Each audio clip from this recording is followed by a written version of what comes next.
What is up, bros and broettes? It's Inkslasher44, and today I start my new series where we combine the two greatest things in the world, drinking alcohol and video games. On this monumentous occasion, we will be looking at Call of Duty Ghost and the drinking game that goes along with its multiplayer. I've played this game many times before I go to the bars with my friends, or just by myself sometimes when I get a little lonely. So I think you guys will really enjoy this video.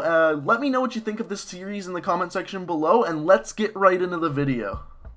So the way this format's going to work is I'm going to start through going through individual rules, and every time we get to a rule we'll stop and look at the gameplay and see how that makes you drink and how many drinks it causes. So first rule, death from explosives causes 2 drinks, so that includes any explosives.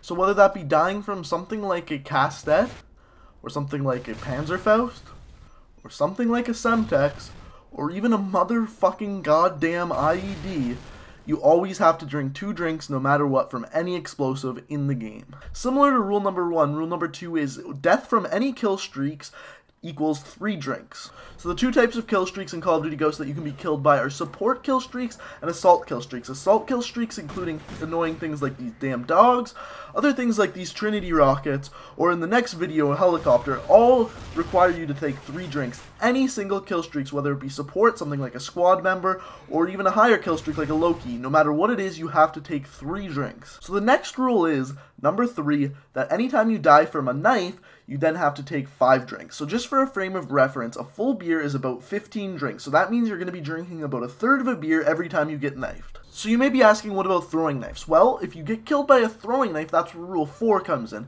Rule 4 is death from a throwing knife equals a full beer. So whether you have already drank a half a beer, whether you've already had 3 sips out of a beer, no. If you get killed by a throwing knife, you have to open a fresh beer and finish that damn thing. So next up, rule number 5 is if you get killed in the game-winning kill cam, you have to finish your drink.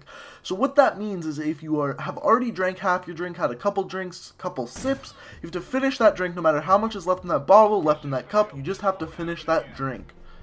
So you may be thinking, whoa, hold the phone, you just got killed with a throwing knife in the game-winning kill cam, so does that mean you have to have a full beer, or does that mean you just have to finish your drink? And actually, you have to do both. So whenever 2 rules coincide, so for example, if you get killed by a throwing knife in the game-winning kill cam, you have to have a full beer, plus you have to finish your drink you've already opened.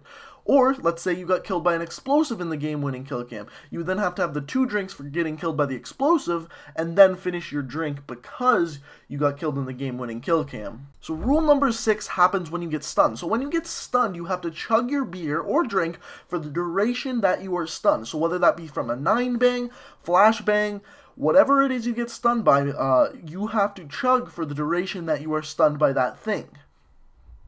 So you're going to see here exactly how this rule works. Whether you get killed by a stun, 9-bang, or even get hit by a motion sensor, whatever it is, while you are stunned, you have to chug your beer.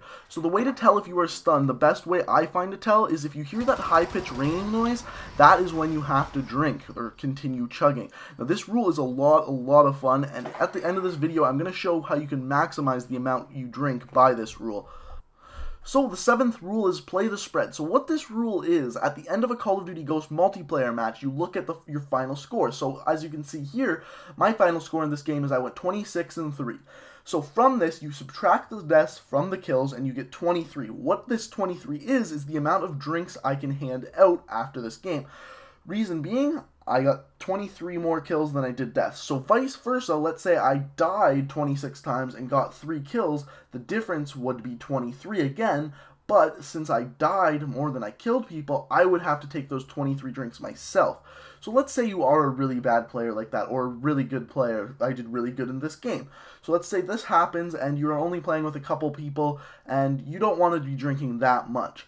You can then half those drinks. So instead of taking the 23 drinks, you can play 11.5 instead of 23, because 23 drinks is a lot of drinks. So you can kind of see how that works, and this is the rule that makes you drink a lot. Because at the end of a game, if your spread is really far apart, you're going to be taking a lot of drinks or handing out a lot of drinks. Alright, so those are all the main rules for this drinking game. There are some pretty great rules that make playing Call of Duty Ghost Online a lot of fun, especially when you're with a bunch of people.